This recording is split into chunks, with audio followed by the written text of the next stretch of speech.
Welcome to the Gunks Podcast, where we watch the movies you love and sometimes completely tear them apart. No critics, no filters, just real opinions, hot takes, and probably a few terrible jokes along the way.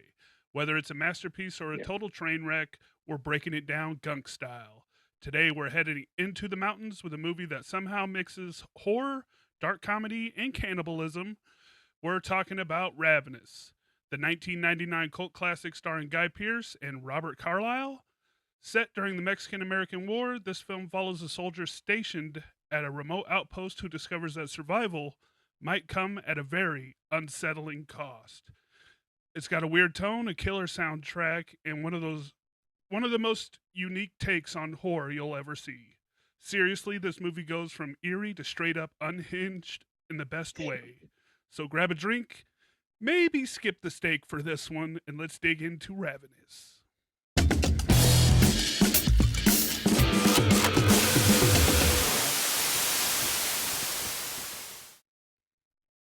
Getting hungry That now. was a good That was intro. excellent. Yeah. Thank Dude, you, thank you. just having comedy and cannibal in the same sentence is just Yeah. so weird. And I don't know Um, where it comes from, but like for some reason, dark horror and cannibalism just go together. I Yeah. don't know why. It really shouldn't. That's kind of fucked up to say, but it just works, you Mhm. know? Yep, definitely.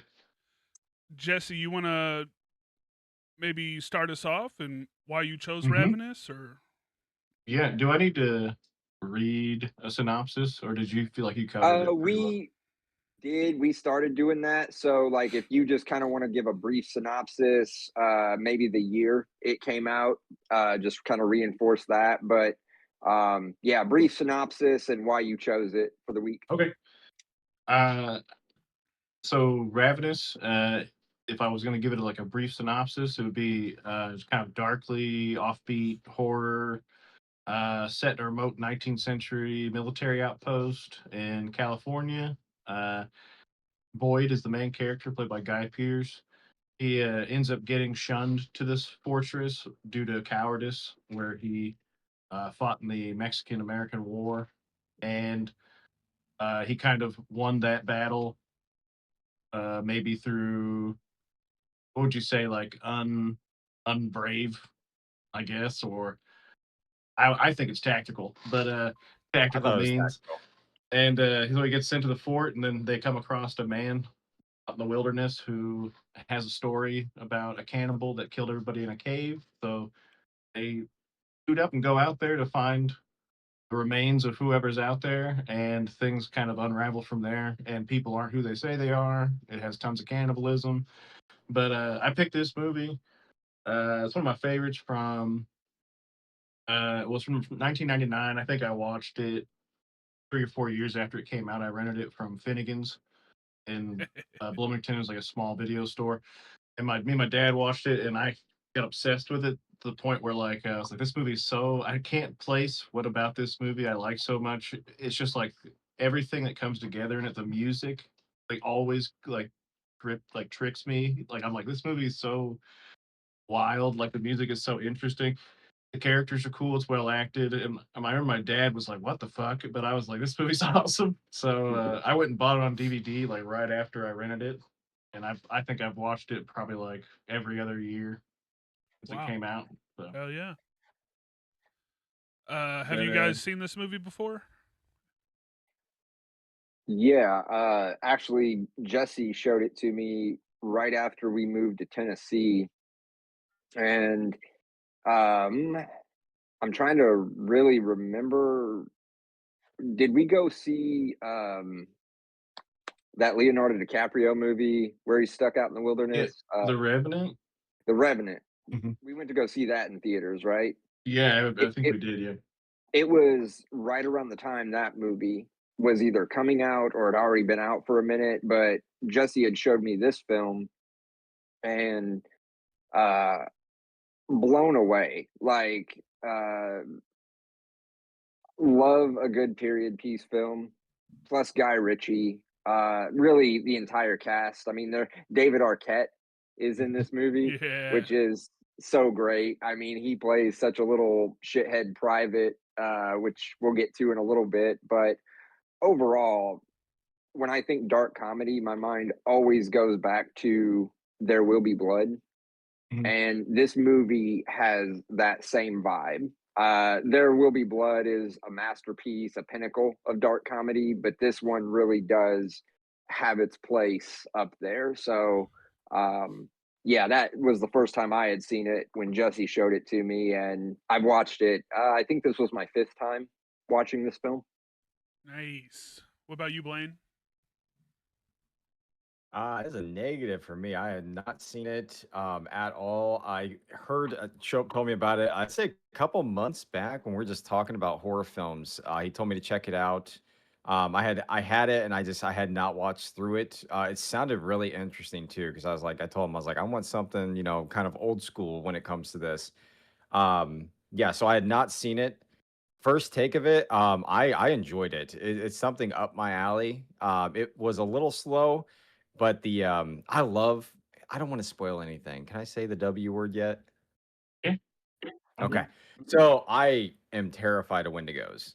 And when I first heard that come through on this movie, it really piqued my interest because Shope fucking terrified me while showing me a Doug Jones episode of what was it called? Fear Fear what? itself. Fear Itself episode with Doug Jones and when he was a Wendigo, and ever since then, they just creep me out. So, but I find him interesting. Mhm. But this, like, when I started watching this, the whole entire cast, like, we had some heavy hitters in this cast, and I was so happy to see them. I've never been a huge fan of David Arquette. I'm not gonna lie, Two. but him in this, I know, blasphemous. But, him in this role, like, it was small, but I enjoyed him in it. I really, really did. But yeah, overall, this movie, I really liked it. I thought it was super sweet and definitely has that 1999 vibe, with it as well, especially like the opening with the, whenever they first show Ravenous on the screen.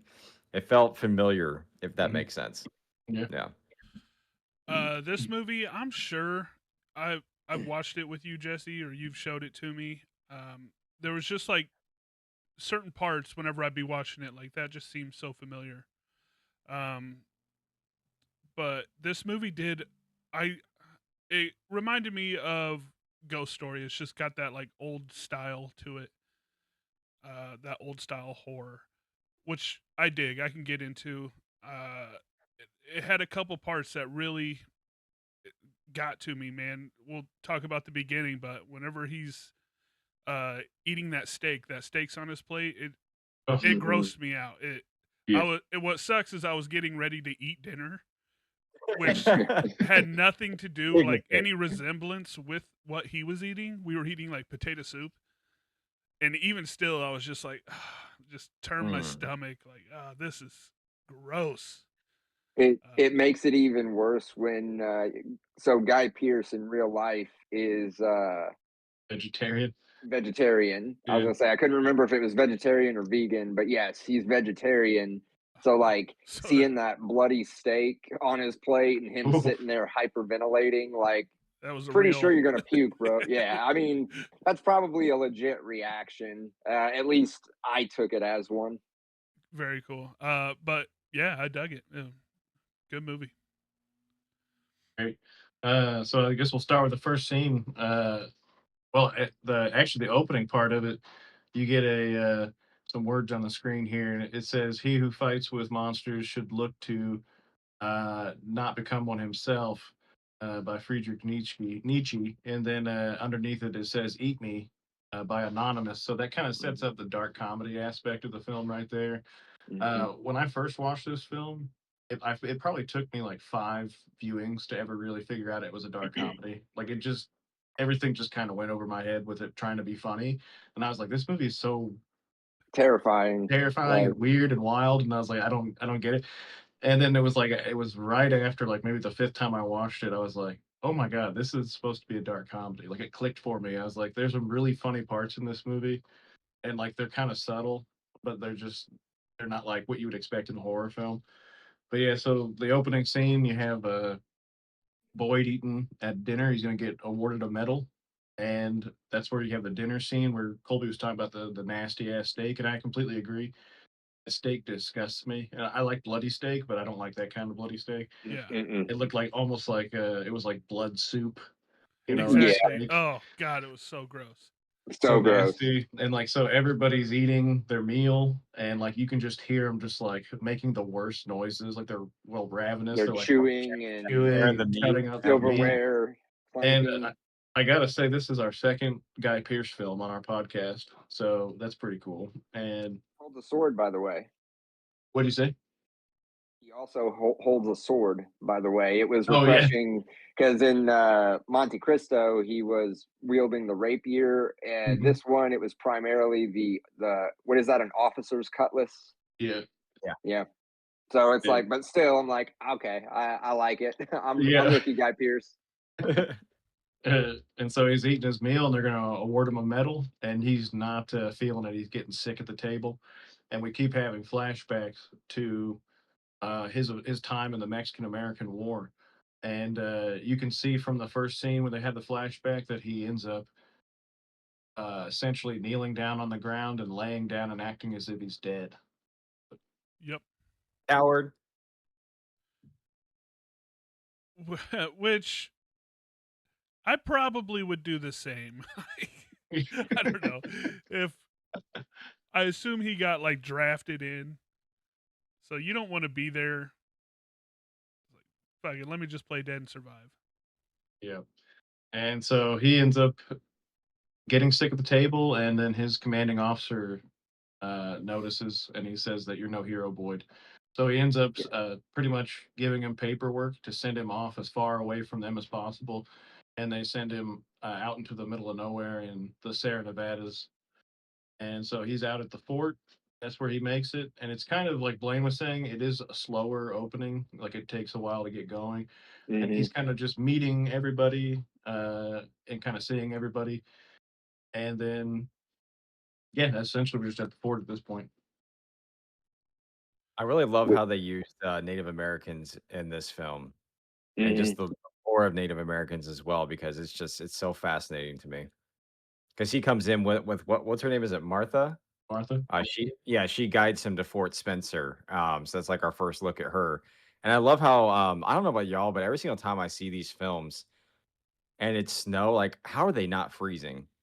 Because they're Mhm. barely wearing anything, not even wearing hats. Like I'd They, be they completely probably frozen are solid. freezing. Yeah. Dude, Yeah, I know, right? But it's just like, I couldn't, yeah, I couldn't take it.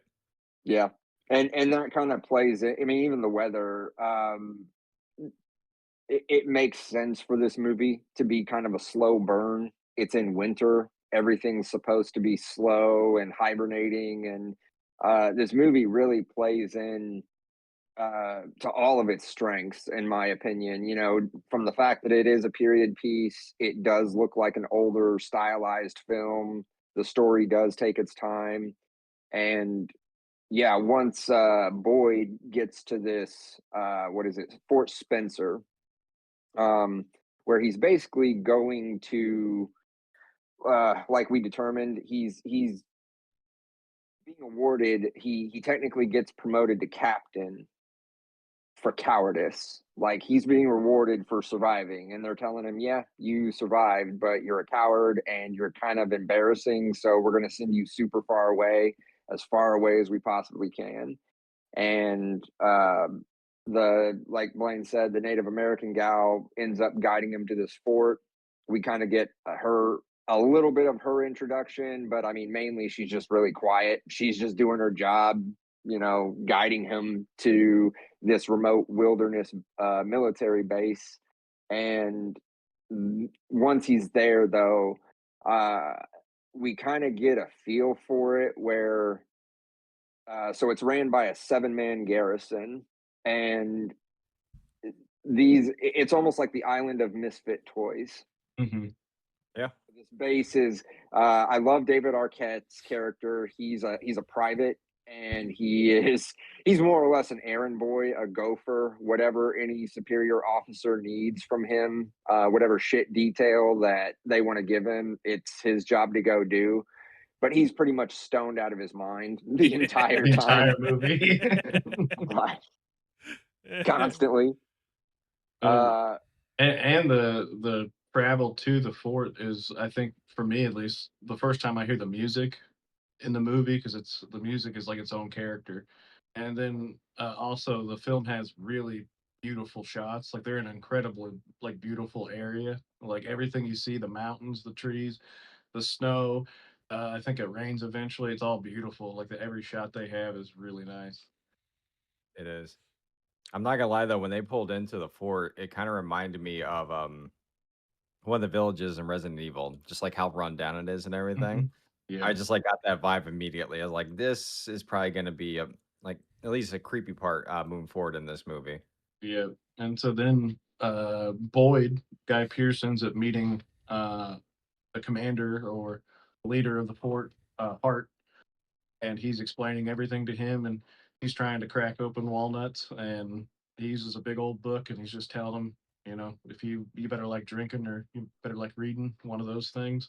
Yep. Yeah, And and that kind of comes back later. He's struggling with that walnut. He can't get it mhm. open. Finally, he goes and gets that big book and just smashes it. And that's Jeffrey Jones. He's a classic actor. He's been in so many great movies. Yeah. He was Ferris Bueller and Beetlejuice and Beetlejuice. Yeah. a handful of other ones. Where is He's Jeremy Davies from? is that one That's the like preacher.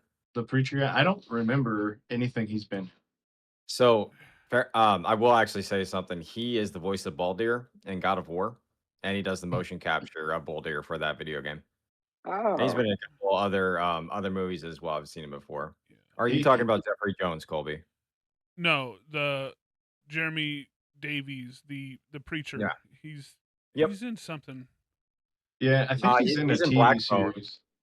Recently, he was in Black Phone, as the brother, if you will. That's like the most recent thing I've seen him in. And he was Saving Private Ryan. He was the medic in that. Saving Yep. Private Ryan. Says Twister. Oh yeah, he rode in the RV with Yeah, he did. help me out, Philip Seymour Jesse. Hoffman? No. Philip The Seymour Philip, Hoffman. yeah, Philip Seymour Hoffman. Let me look it up. I'll see what stuff he's been into because I think there was a TV series that he was in. I don't watch too much, but you guys may have seen him. I mean, he was in Supergirl. He was also in Arrow, The Flash. He was in all these different ones, at least TV wise. American Gods. So he was in quite a bit, or he's been in quite a bit. He was in Yeah. one of my favorites as well, the Constantine um, TV series. it's saying wow. Lost. That might be where I'm thinking of Lost. No, there you go. Yeah, he's been in a lot of stuff. Yeah, I'm not that familiar with him though. Yeah. Well, sorry to But yeah, derail us, so but I was like, who is this guy? Where is he from? I think like almost everybody in the cast is somebody. That the fella that plays the soldier. It has one of my favorite scenes where he's in the water and he's like it's like Arctic out and he's Yeah, like in he's the water. just He's just like like, screaming. ah. Yeah. Yeah. Neil Neil McDonough. McDonough. Yeah, dude, that Oh, guy's yeah, awesome. sorry. That guy is awesome. Yeah, so we're there. He meets Hart, and we kind of, if I'm right, or if I remember right, it doesn't take too much longer before we end up seeing Calhoun. Yeah. Yeah, Uh, they're kind of just having dinner. It's kind of like a slop as well, and he's kind of getting familiar with the base a little bit further. And he's still having flashbacks, or it does the flashback to it shows how he was quote unquote the coward, where That's right. played dead. They scoop him up and put him on the I don't know dead wagon of yeah. bodies, where he The crawls cart. out and captures. It was it the captain of the fort, I believe. Mm-hmm. And so that whole scene there is, Oh in man, my opinion, the first time I think he's already been affected by the Wendigo Yeah. because he has all the blood from the The dead blood soldiers down his dripping into throat. his mouth. And I think it's part of the reason why he can't eat that steak is like Mm-hmm. he doesn't want steak. He wants something else, and he's been fighting that ever since. Because it was later in the movie, ends up asking Calhoun about it if he felt any different after he had to eat, and he says I felt more fertile or what does he say? versatile.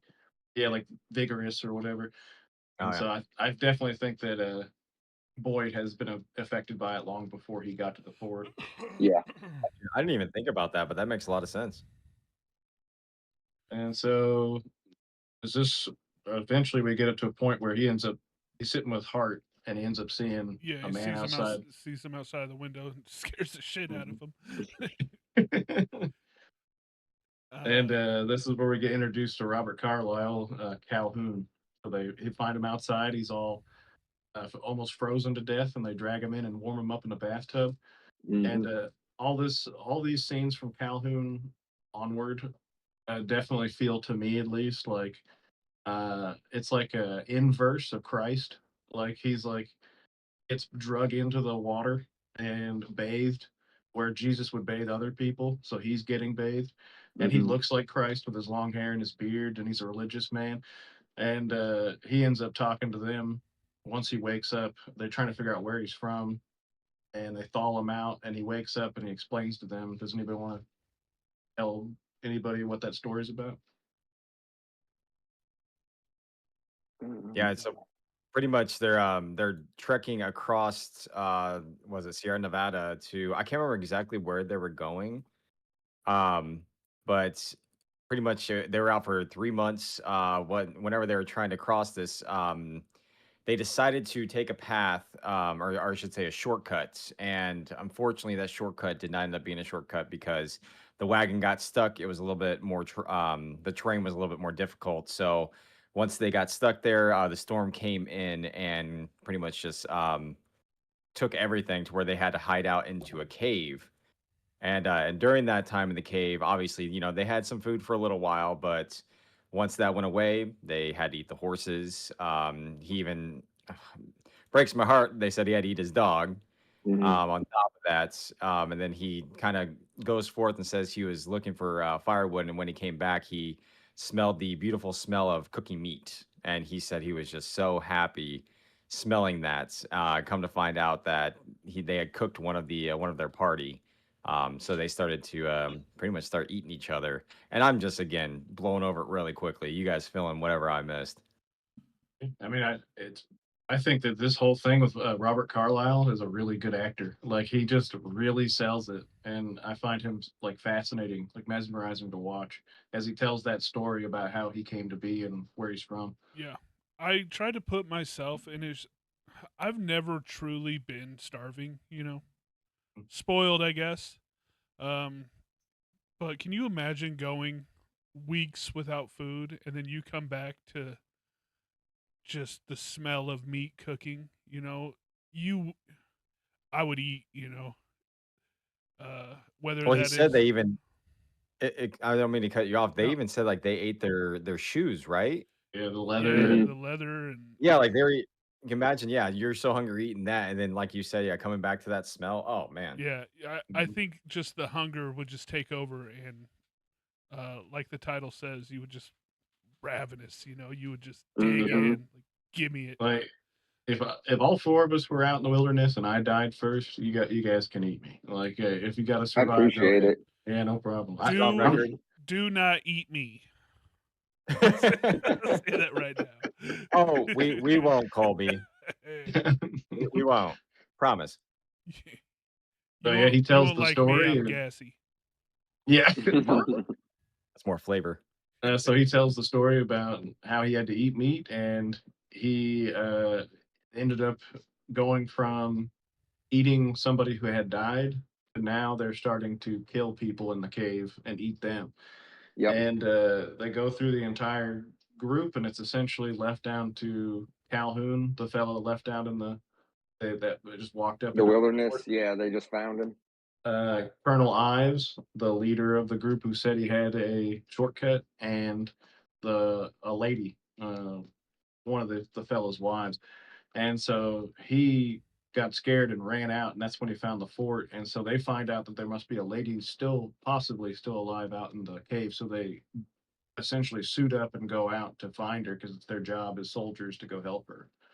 And So now it's we kind of funny because you could tell that they've probably been up there with no problems for so long.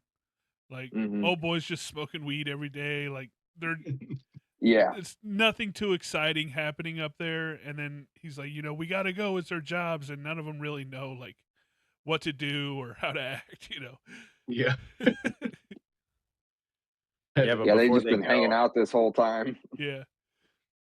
and I love like before they go, George comes in with that deer skin with the Wendigo painting on it, Yeah. Right. and I loved that that I guess artwork that they went to get or they were talking about, or I should say, what they came up with that because yeah, it just shows a like ravenous creature tearing into the flesh of man, and you can just see Hmm. the fear in his face as he's talking about it.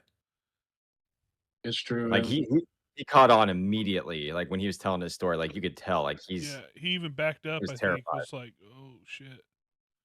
Mm-hmm. and to maybe kind of solidify what a Wendigo is, especially in Native American lore, at least in the movie. If somebody, man eats another person, they will absorb their strength and become stronger, like essentially twice the man. Hmm. And but the problem is, once you do that, you can no longer eat anything else but people, and you have an unlike satiable ravenous hunger, essentially. Yeah. So you are constantly hungry and you're always craving people, and no matter how much you eat, you'll always be hungry. So that's what the Wendigo is. And George was telling them, the Native American was telling them that, and Hart doesn't really believe it, but Boyd probably has some idea that that might be true. So Hmm. that sets forth the legend of the Wendigo before they head out into the wilderness. And so essentially, it's long shots, beautiful shots of scenery and woods, and Like almost whimsical music too. Like you the said, the music is so funny and like interesting. music in this film throughout the entire thing, it tricks you. And we're getting to it here because they are venturing out looking for survivors, whatever. But the big fight scene on the cliff, the first time watching this film, I did not expect that music that played along with it. It was almost playful, western, almost cartoony. Hmm. But it's like these two guys are on the edge of this cliff, like trying to murder each other. It's Hmm. like, He's playing how with his food, exactly am man. I supposed to feel right now? Yeah, and some of the music, even when it's fun and playful, we'll get to it here in a little in a second. But the music that plays when they arrive at the cave is like really unsettling, but in like fun too. You're like, what the hell? And it like sets this weird tone, and it like constantly goes up and down and up and down, and it's just like you're watching this dude unravel. But we'll get there. So they, Just real quick, I gotta yeah, say, it cracked me up when Hart kept dropping his hat, I Yes. did and too. McCready he kept picking Yep. it up, and he's like, "Sir," and like it's just I don't know why it's just a random stupid little scene there, but I was just dying because he's just like, Yes. "Oh, here you go." Because I wonder how many more times he dropped that along the way. But So yeah, as I also gotta say, there's sweet goggles that they yeah, I had. got some sweet Yeah. goggles too. Those things are. I Hmm. want a pair of them things. Those things are. It remind me of pod racing when Yeah, Anakin wore those during pod racing. Sorry. Yep. Random bit, but yeah, I just had to throw that in. I feel like we bring pod racing up every episode. that's fine. So as they're traveling through to go to the cave, they end up getting on a mountaintop, and the fella, I forget his name, he's the Toffler? guy who writes Or Toffler, falls down the hill and damages himself. He breaks open his side. So they got to Hmm. patch him up and they start dragging him up. And around this time, right before he fell, this is where Boyd had asked Calhoun if he felt any different after eating human flesh. And uh, Calhoun says, yeah, he did feel different. And so they end up getting Toffler bandaged up and they set up camp. And in the middle of the night, while he's laying there, he wakes up and Calhoun has got his mouth on his wounds. He's licking his wounds. And one of the funniest parts in this movie though happened Oh my god, before yes. that. Whenever uh what's the soldier? I forget his name. let's see. Rich Right. Reich. Yeah, Uh right. Right. he's Yep. like bandaging him up, he's like bleeding. And Toffler's like, I'd like a little bourbon now, please. He like says it all soft and sweet. And then like no one like pays attention to him. They're just carrying on. He's like, bourbon now. Get it. I love that you said that because I was actually gonna mention, like, he was such a like quiet, sweet man, and during this party, he's like, he was like, "Get me," and then he just like kept going off. Or he's like, "Get him out of here!" He just completely became unhinged throughout this whole entire scene. It Yep. had me Yeah, rolling. he's like Batman outside. Yes. which is And Oh my which god. is wild, like now looking back, because he's so strong and powerful throughout like the rest of the movie, but Hmm.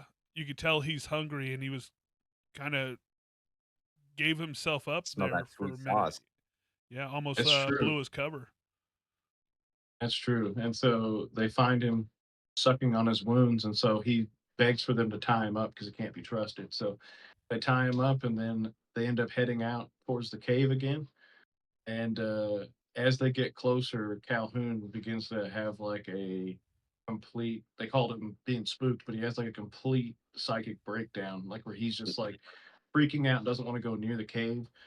And they find it and they drag him there, and he starts to like unravel essentially.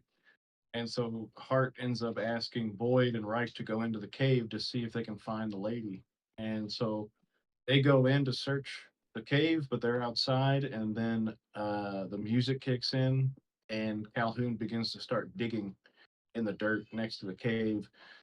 And this scene it will make you feel anxiety. Like you just the Hmm. whole Had time you just anxiety. like, oof, It what is going it on? did. Like the first part of the movie where they're eating the steak made me feel uncomfortable as hell. And then this is the second part. This is kind of where I got a little scared, and yeah, just felt uneasy. And then like you said, the music's going, and meanwhile he's just sitting there like ha ha ha ha ha, ha doing that creepy shit, whatever he's doing. It creeped me the hell out. Yeah, because he just immediately snaps and starts changing, and yeah, it completely freaked me out. Not to mention, like, obviously the boys inside they find the bodies and they have no idea what's going on outside. And I gotta say, this part as well, Toffler pissed me off. He pissed me off in this scene, and I Yeah, know we're still kind of talking about it, but like he's digging and everything, and he like literally sees Hart get stabbed, and he's just like sitting there like, I'm like, fucking shoot him! What are you doing? Hmm. Shoot him! Like I was pissed. Like I kind of I'm not gonna lie, I paused it for a second and walked away and got a snack, and then I came back. It pissed me off. Yeah, I completely agree. It's like Toffler, do your fucking job, dude. do Do your your job, Yeah. man. fucking job. He was licking you the night Yeah, before. Fucking shoot him. it's true. And so Reich and Boyd are in the cave. They end up traveling down a rope into the bottom of the cave, and that's when Reich is like counting the bodies because they said that there were how many? Six. Yep. Six, I believe. Six people, and he wants to know who this other person is right here. So he ends up looking, and it happens to be Ives, the fella that Calhoun has said was killing and eating everybody in the cave. And Hmm. so that's when Reich realizes that it's been a trap. So while they're trying to get out of the cave, Calhoun has dug up his knife. That's what he's been digging for this whole time. He ends up stabbing Hart, and then George shoots an arrow and hits Hart, I believe, or he hits Axe. He throws the or the axe. tomahawk, yeah, Yep. Yep. hits Hart, and then he ends up uh, killing George. What did you throw a knife at George too?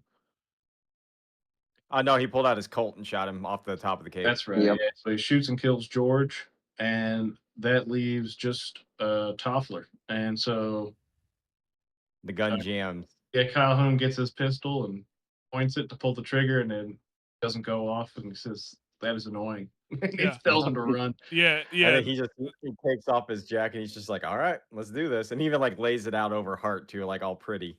You can Yep. tell he's enjoying every minute of it, because you know it's becoming a sport to him now, where he tells him to run. Yes. Yeah. His eyes, dude, his Yeah, eyes were so intense in this scene, and it freaked me out. yes, I Hmm. know, Hmm. like, I'm gonna switch to a different movie. It wasn't the best movie, but Jeepers Creepers 2, when he's on the back of the bus and he's like picking them out, his eyes in that scene, like that's what it reminded me of, and they creeped me out, man. Definitely. No blinking whatsoever, just had that immediate intense stare. Like it was, yeah, it chilled me. Yeah. And that's I do have a huge respect for this movie taking the Wendigo route. but they didn't use any effects, Yeah. practical, special, or otherwise. They left it solely up to the actors, their acting, their facial features. I mean, they really, once the hunger took over and you really start to see Calhoun for the monster he is, like you're saying, there's a noticeable, I mean, you kind of see it a little bit, and he's like licking that dude's wound. You know, you start like the mask is starting to crack a little bit, but once they're at the cave, completely shifts into that character, and it is very unsettling. Yeah, he did such a good job. And you're right, there is no practical effects of showing some kind of transformation, Mm-mm. but they sell it completely with the acting, especially Robert Carlyle. He does such a good job. And so then he playfully tells Toffler to run. And so Toffler takes off, and then Calhoun chases him. Reich and Boyd come out of the cave, and they're yelling it's a trap. And that's when they find Hart. And Boyd is scared the entire time. He doesn't want to go. He wants to go back to the fort. But Reich is like, we have got to go save Toffler. So they chase him through the woods, and this was the music that Brian was talking about, where it's like cat and mouse, country west, or like a southern western Mm-hmm. music, banjo music. And they chase him all the way through the woods, and he just kind of Calhoun just shows up like something mystical. Occasionally, he just shows up in view. They pull the trigger and shoot, and then he's gone.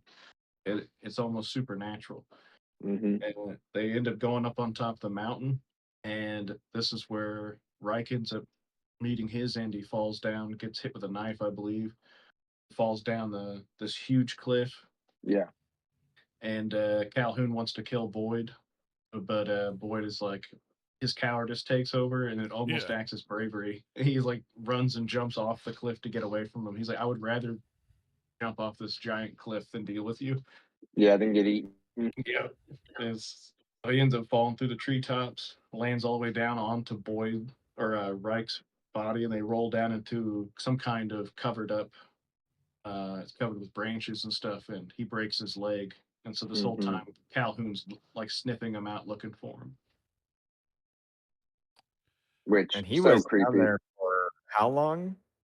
Because He, yeah, you said his leg was broke, and obviously, Reich is just hanging there with him for a little bit. It was was it a week or so? I think it's 3 days. Oh, 3 days. Okay. Yeah. Mm-hmm. Which those 3 days would feel like, An eternity. yes. Mm-hmm. Oh my And god.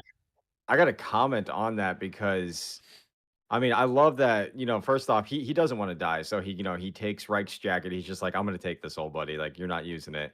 But like you said, the effects as well, like you can just see his face is turning pale.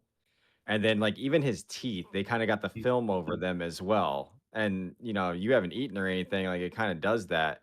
And that's one thing I really noticed. But like he was even eating twigs and things on top of that. So I don't know, that part like really I love again how they did that. It was super cool to me.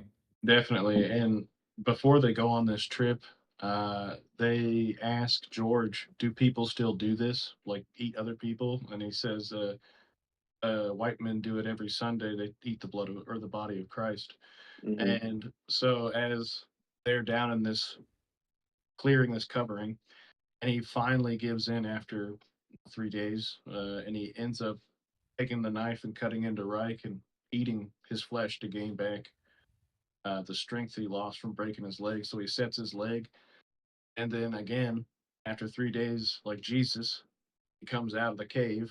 So he Mm-hmm. comes back out. He comes out of the clearing, his own cave of rebirth, resurrection, and so then he ends up making his way in the snow on this new strength back to the fort.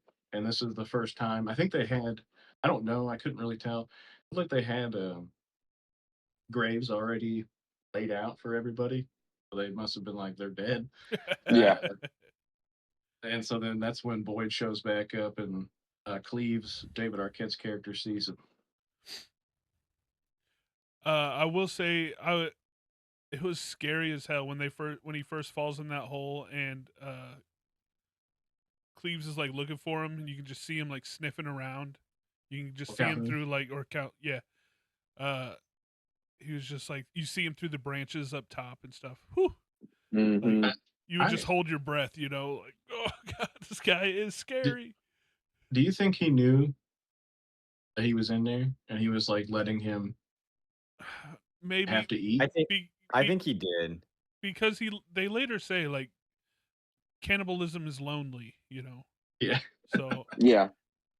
Yeah, I think so. I think he definitely knew he was there, and he wanted him to join him as well. And I gotta say, even just a little cutscene of what was it, Calhoun just sitting there on the riverbed, like picking a bone clean, yeah, like that was even just like holy shit, man. And he's when he spits that ligament or whatever he had in his oh mouth out into Yep, the water, I was like, god, oh, Ugh. exactly. he's just Yep. living his best life, full belly. it's true. That dude's probably the happiest dude you'll ever meet too. And so this is where Boyd comes back and he ends up resting, healing. He explains to everybody what had happened. Nobody, Nobody uh, really bu- believes him. yeah, nobody buys the story. And the higher up officer that sent him to the fort comes to visit to debrief him essentially. And this is coming up probably one of my favorite parts of the movie. And he's explaining to him all the whole story, who Calhoun was, who this Ives character, or he didn't say Ives, but he says Calhoun is, blah blah blah. So he's sitting there, no one believes him. They say you can change your story anytime, and he refuses to. And he says, "Well, now you got to meet your new commanding officer." And they bring in Colonel Ives, and then when Boyd turns around, he sees this clean cut looking fella, but it's Calhoun now dressed as Ives, Hmm. and nobody has ever seen this guy before, so they're just, oh, he's our commanding officer. So now he's playing this psychological game with Boyd, as Boyd's the only one who knows, because Cleves and Martha were not at the camp when all this went down. So when Hmm. they arrived, there just was nobody there anymore. And just the fear on his face when he walks through, and he sees his face as well. Like, oh man, like that was just pure terror because he knew, like, obviously the last time he saw him, he was on top of that mountain. He's like, "Come here, I'm gonna eat you," and now Yep. he's just this. Yeah, because it wasn't. He does this weird ass fall into the wall and drops. Like I'm not gonna lie, I laughed at that part.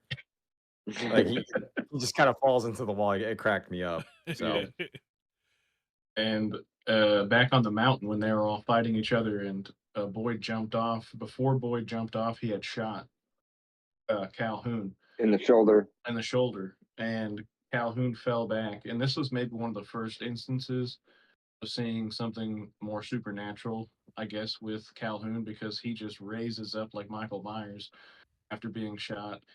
And actually, Calhoun's coat, like that big leather drapey coat, you think that that might be made out of people? Maybe. maybe. It's very possible. But yeah, so then Boyd ends up telling everybody. He says, "I shot uh, Calhoun." So they end up asking Ives or Calhoun to show his shoulder. So ends up dramatically taking off all that clothing, and he shows them both shoulders, and there's nothing there. So again, nobody believes him. And Oh so yeah, I now, love how because he even says like, "Hey, go get Major Knox. He was here. He saw him." And he just comes in. He's like, "Yeah, I don't believe I ever saw this guy." And he just flat like, "You were drunk." I He had love a really bad drinking problem, if I remember correctly. I love Knox for all the wrong reasons. So Yeah, Yeah. that guy sucks.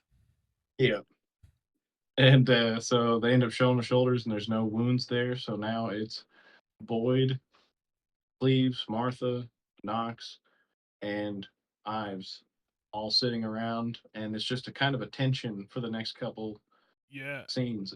when they're at the table, they're just kind of staring at each other, and it's intense. Hmm. And so as they go through, uh, Boyd meets Calhoun out, or Ives outside. They start discussing, and this is kind of where Ives reveals his The kind of plan. his master plan.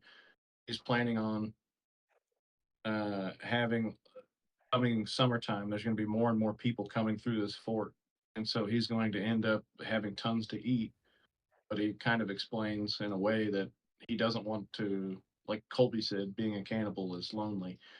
So they're going to end up turning a handful of people so that they can keep this going, have more people to kind of cover their tracks and have some bonding and things like that. And I got. during good, Oh, sorry. I was just gonna say because just right before that, we kind of see like a random scene of Boyd, and he kills David Arquette's character. right? And, like, stabs him or beats him over the head with a hammer, and then, like, flat out just cuts into him and takes a chunk out of him. And that part, like, I was like, "Oh, shit, he just did that out in the open," and we realized, like, this was just like a daydream, if you will. Yeah. And he's Mhm. out there just, like, being all goofy, and I'm like, "Okay, like, he's slowly slipping into madness, or that hunger is taking over again." Yeah. Yep. I thought that was a really cool scene right there, and I almost missed it, honestly. That scene is super disturbing. I've always Yeah. thought that was super disturbing. He's like guts him and eats his intestines, and he's just Yeah. laughing with blood all over his face. And I'm like, oh, Mhm. this is because the movie is like slow, broken up with small parts of dark humor, and then like graphic violence. And you're like, oh my god. Mhm. Yeah. And does anybody want to go into detail on what Calhoun says when he's explaining how he became to be? I forget exactly what he says. He says he's smoking a cigarette and he takes a big deep breath on it and he lets it out and he says, a year ago I couldn't have done that. And he starts explaining that he had tuberculosis That's right. and Yep. uh, That's right. and that he was going to go off to a sanitarium and eventually just live out his life Just or kill himself. yeah. And he had headaches and depression and all these terrible things. And he ended up meeting a Indian scout who told him about About the eating Wendigo myth. about a Wendigo eating a man, you get their strength. So he said, I just had to try it. And he killed the scout right there and ate him. And he Mhm. said, he was right. He's like, I feel much better. He's Much better. like everything's healed, no more headaches, no more black thoughts. And so he explains to Boyd, you, uh, he's like, you get this urge to eat and you should give into it, but you're constantly resisting it. And this for me was another allegory or metaphor for Christ, where Christ is on the mountain fasting. The devil comes up and says, "I'll give you bread Mhm. if I'll give you bread, and then you can have the world."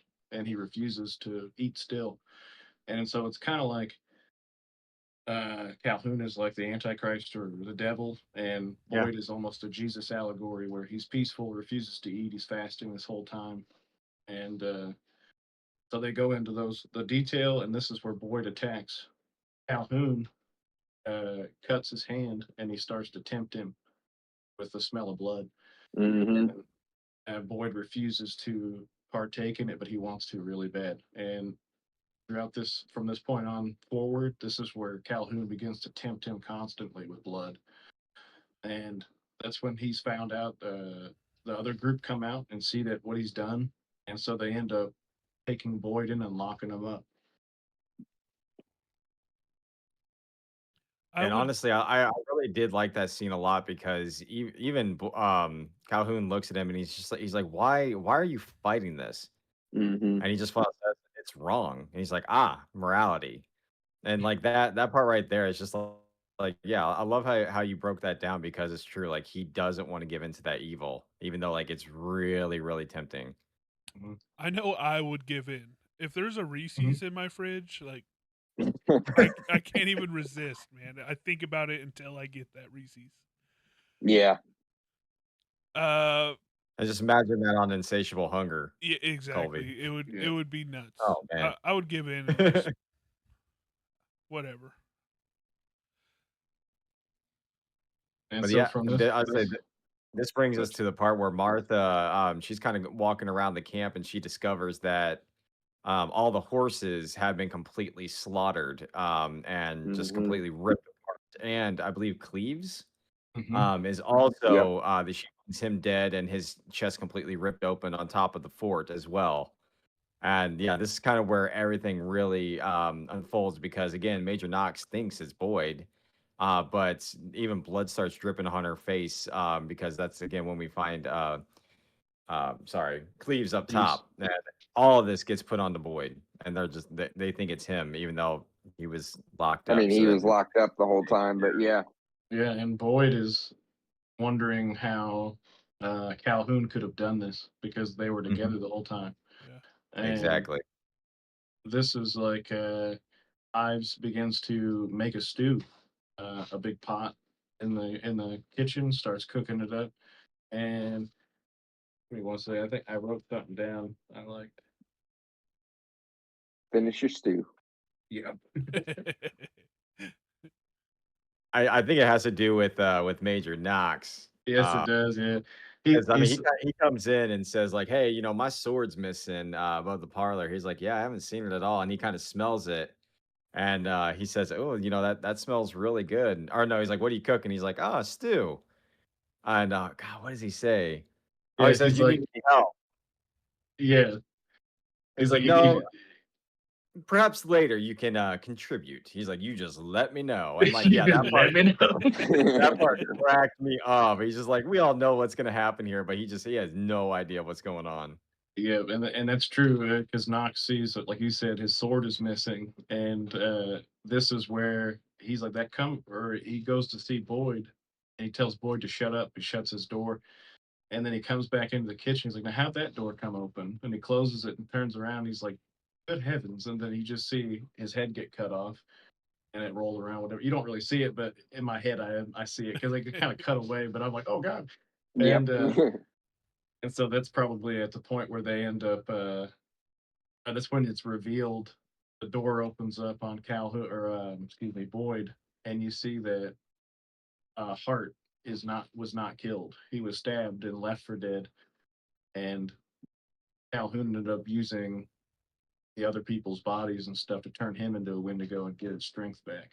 Yep. So And now he's got uh, another high-ranking officer on his side to collaborate whatever story he wants to make. So Boyd's kind of in a predicament at yeah, this time. It's like, and they're giving him the option. You know, they got that big pot of stew on, and we're pretty much getting to the part where they tell him straight up, like, uh, either eat and live, or just sit there and bleed out and die.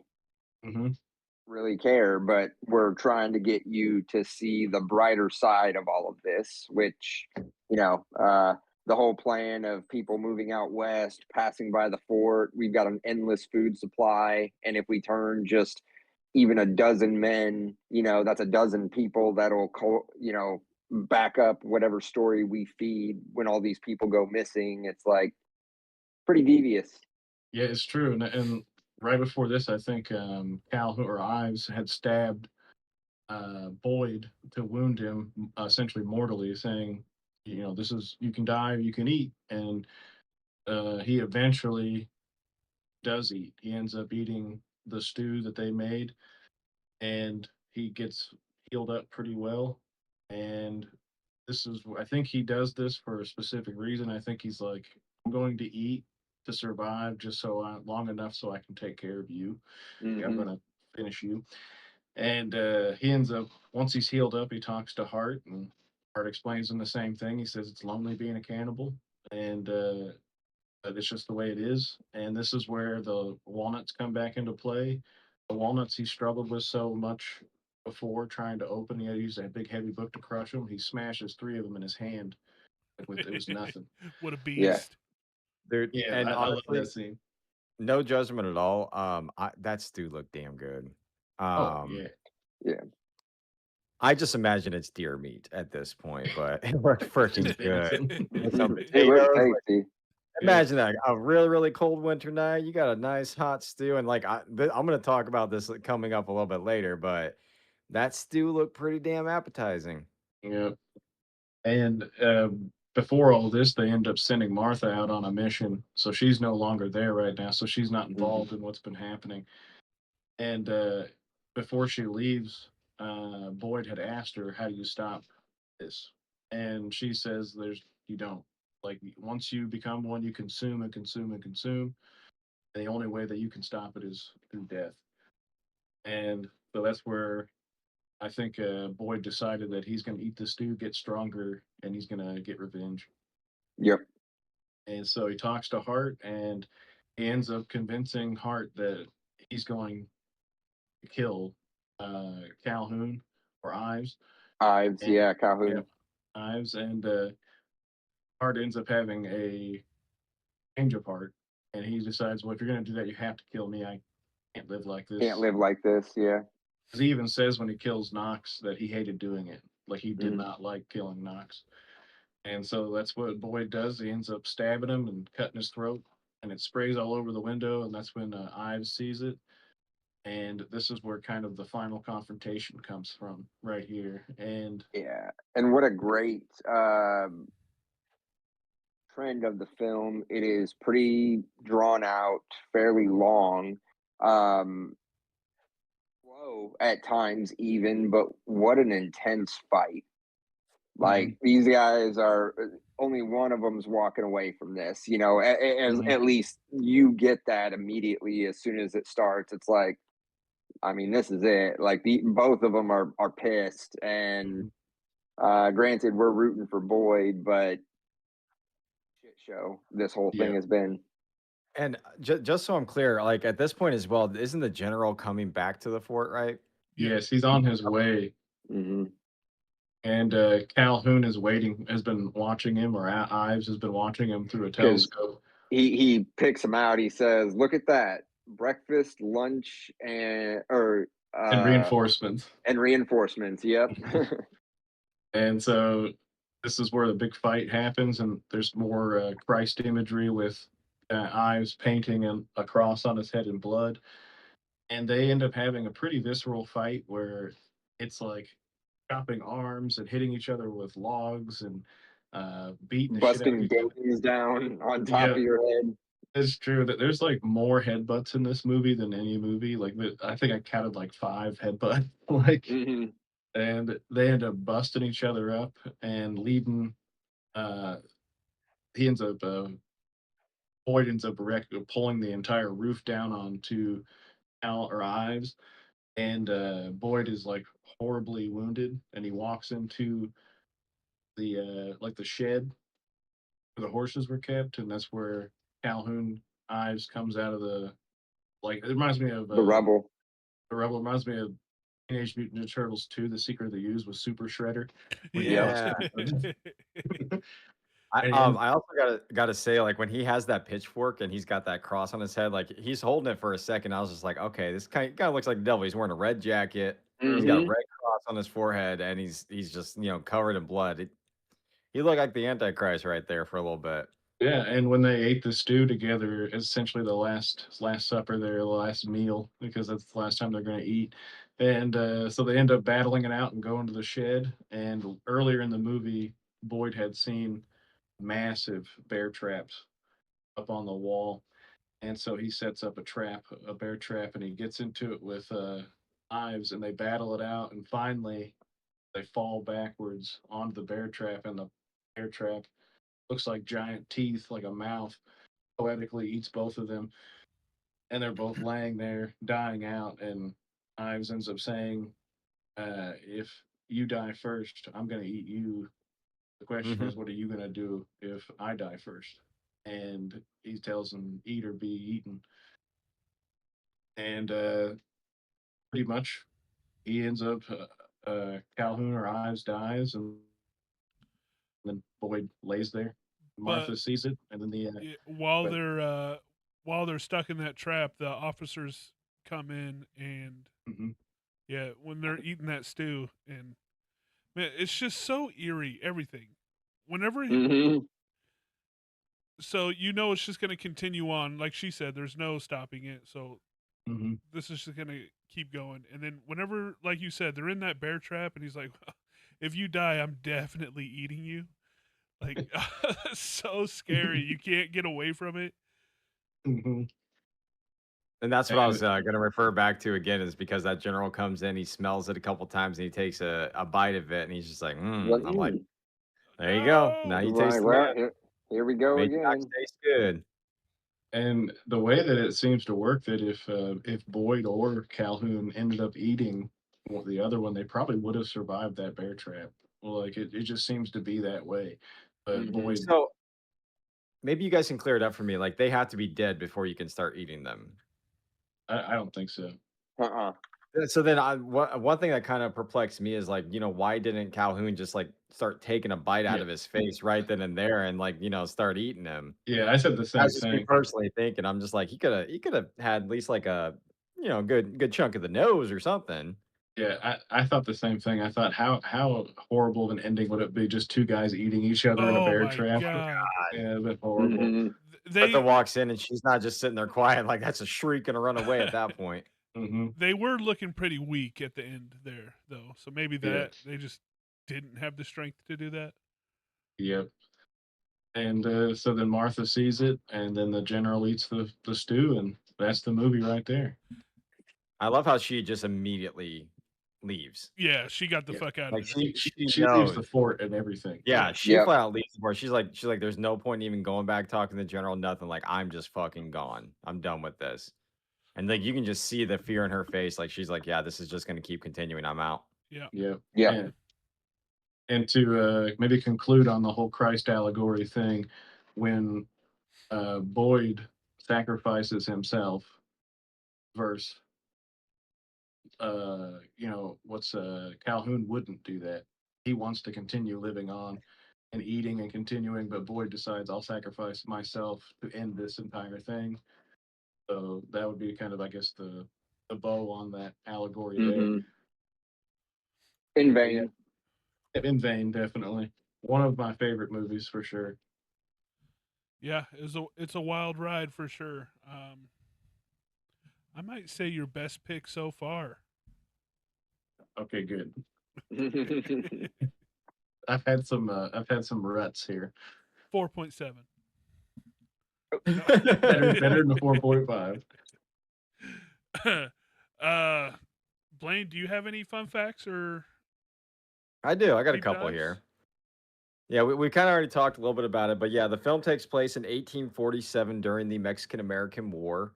So it's actually 25 minutes into the film before Captain Boyd, who is like, virtually in any scene, even utters his first sentence. I'm not sure if you guys noticed that, like, he didn't say a single thing. Slow I don't Um, think. burn, very yeah, quiet. I mean, not quiet, but just the dialogue comes in where it needs to. Otherwise, it's a lot of nature shots, a lot of background noise. Like, yeah, I mean, that totally tracks. mhm. As many times as I've seen this movie, I did not realize that. Yeah, I didn't either until like I saw that fact. I'm like, oh yeah, that's absolutely right. So while the setting is taken from the Donner Party, Calhoun and Colonel Ives' backstory is very similar to the story of Alfred Packer, the Colorado cannibal, who, as a member of a party of 6 men lost in the Colorado Rockies during a harsh winter, emerged in the spring thaw. He also reported that one of his companions had gone mad and killed the others after the meat from the first one to starve to death ran out, and it was later believed it was him who had somehow overpowered and killed and ate 5 men. Recently, science has cast doubts on his guilt, but Packer was also a military man. And lastly, Robert Carlyle bears a more than passing resemblance to Alfred Packer as well. Oh wow. And we got another long one here, but I'll be quick with it. It says, when Ives says, morality, the last bastion of a coward, the line is paraphrasing in an inverted manner. Author Umberto Eco states, someone said that patriotism is the last refuge of cowards.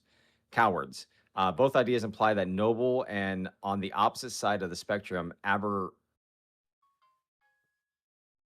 brain my brain didn't work there.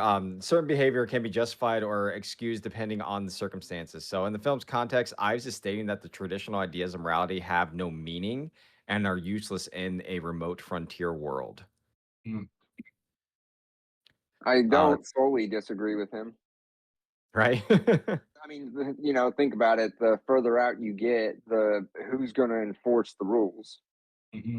Even if it's just the basic rules of society, like you get far enough out, like you kind of are left to your own devices. If Yeah, you really want to go that route, who's going to stop yeah, you?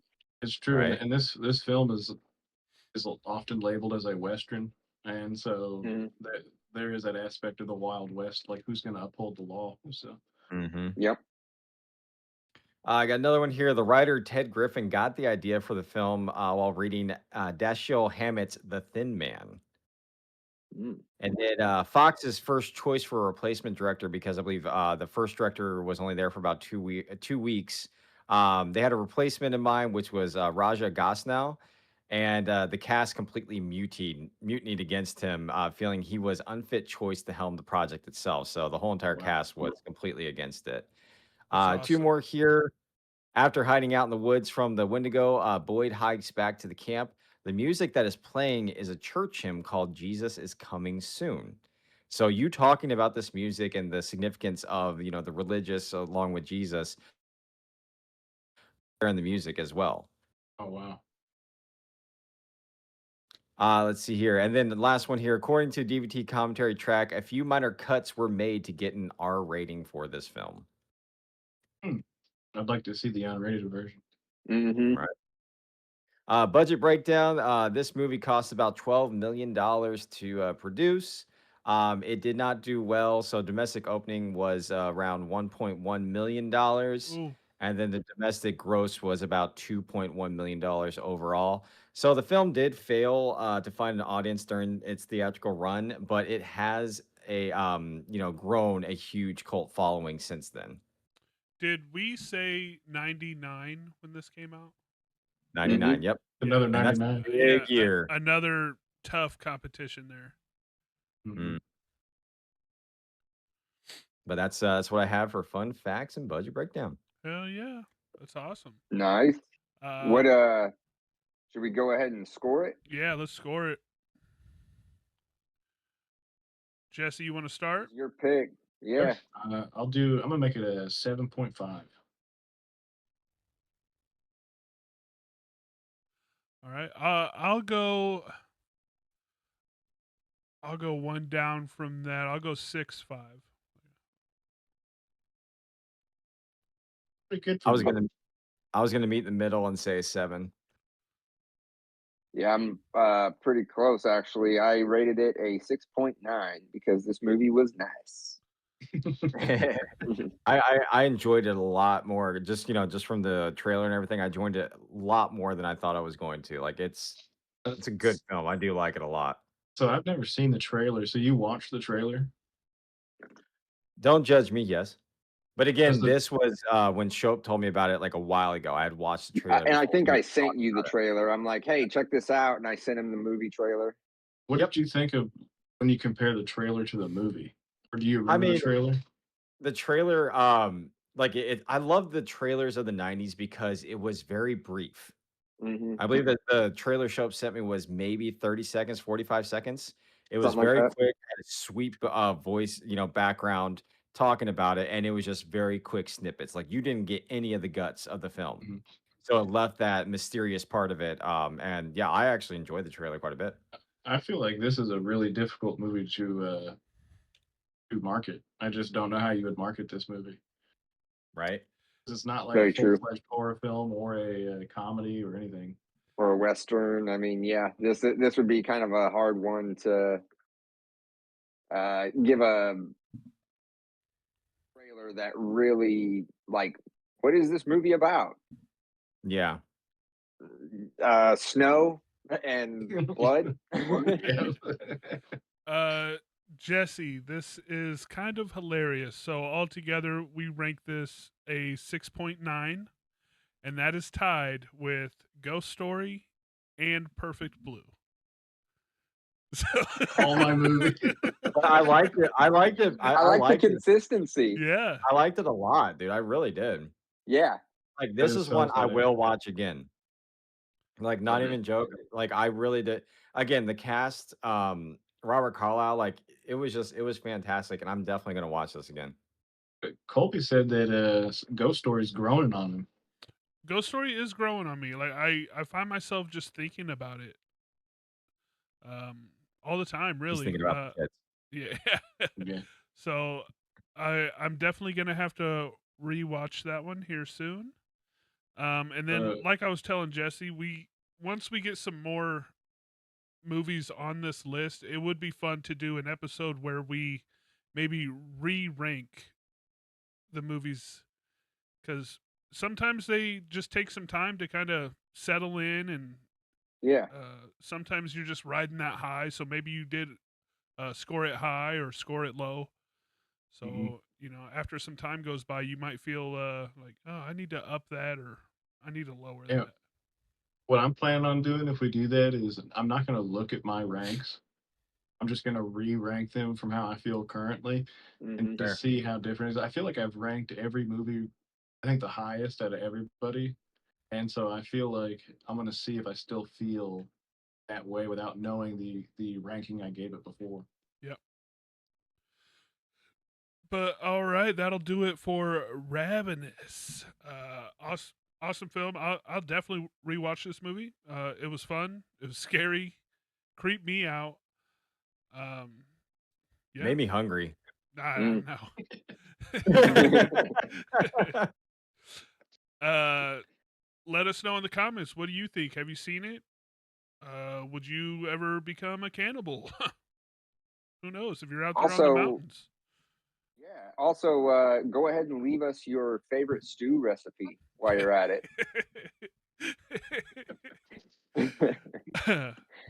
But yeah, like, follow, comment, sub, all that good stuff. We appreciate you. We'll see you next time. Till next time, guys.